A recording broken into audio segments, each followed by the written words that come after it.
Jour 39. L'invitation.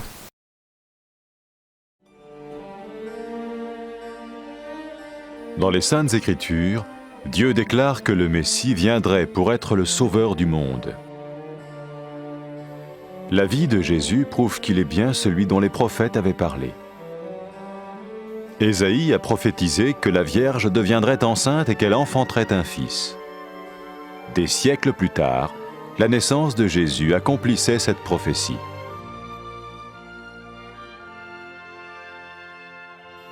Les Saintes Écritures déclaraient que le saint à naître serait appelé le Fils de Dieu. Cela signifiait que Jésus serait le Fils de Dieu au sens spirituel et non au sens physique.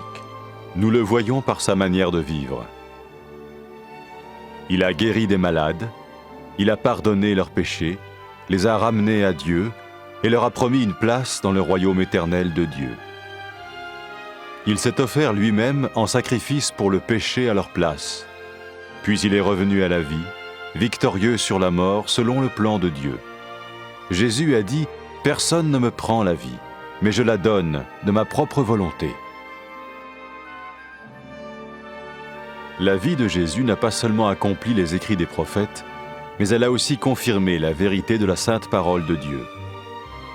Les prophètes avaient écrit « Ta parole, ô mon Dieu, est parfaite, elle dure à toujours ». Jésus lui-même a dit « Le ciel et la terre disparaîtront, tandis que mes paroles ne disparaîtront jamais ». Jésus est venu pour nous donner la vie dans toute sa plénitude. Et quand l'homme a désobéi à Dieu dans le jardin d'Éden, il a choisi sa propre voie et ses actions l'ont séparé du Créateur.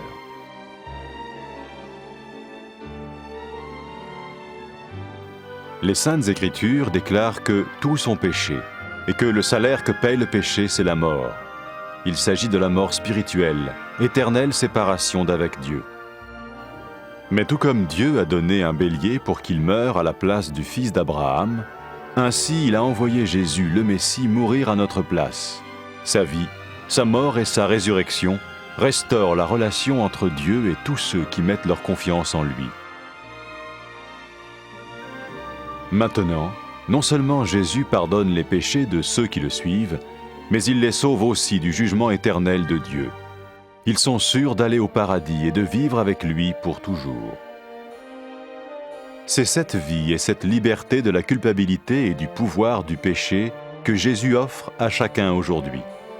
Cela ne veut pas dire suivre une religion, mais choisir d'avoir foi en Jésus qui dit « Je me tiens à la porte et je frappe. Si quelqu'un entend ma voix et ouvre la porte, j'entrerai chez lui. » Cela veut dire se tourner vers Dieu et croire que Jésus vient dans nos vies pardonner nos péchés et nous rendre tels qu'il veut que nous soyons. Il ne suffit pas d'approuver intellectuellement ce qu'il dit, ni de vivre une expérience émotionnelle. Nous le recevons par grâce, au moyen de la foi, par un acte de notre volonté. Lorsque quelqu'un est prêt à suivre Jésus le Messie, il peut lui parler par une simple prière. Peut-être êtes-vous prêt maintenant à ouvrir votre vie à Dieu. Si oui, vous pouvez vous joindre à la prière suivante, silencieusement, dans votre cœur. Seigneur Jésus, j'ai besoin de toi. Merci d'être mort sur la croix pour mes péchés.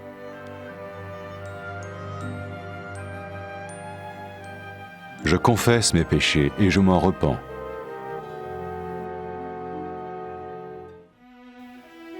Je t'ouvre la porte de ma vie et je te reçois comme mon Sauveur et Seigneur.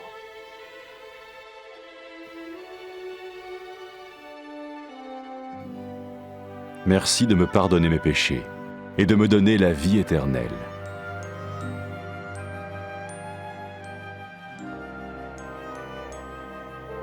Fais de moi le genre de personne que tu veux que je sois. Maintenant que je deviens l'un de ceux qui te suivent. Amen.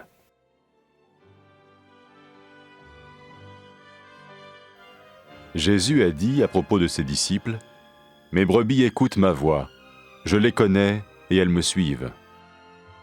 Pour expérimenter la vie en abondance promise par Jésus, ceux qui le suivent parlent à Dieu chaque jour dans la prière et lisent ou écoutent sa parole.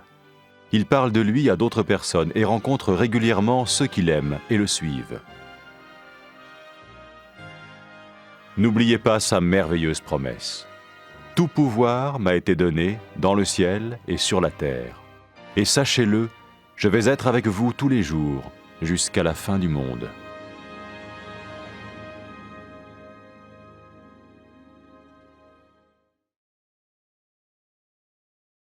Le plan de Dieu n'a jamais changé. Comment Dieu veut-il que j'entre dans son plan? Où en suis-je dans ma relation avec Jésus?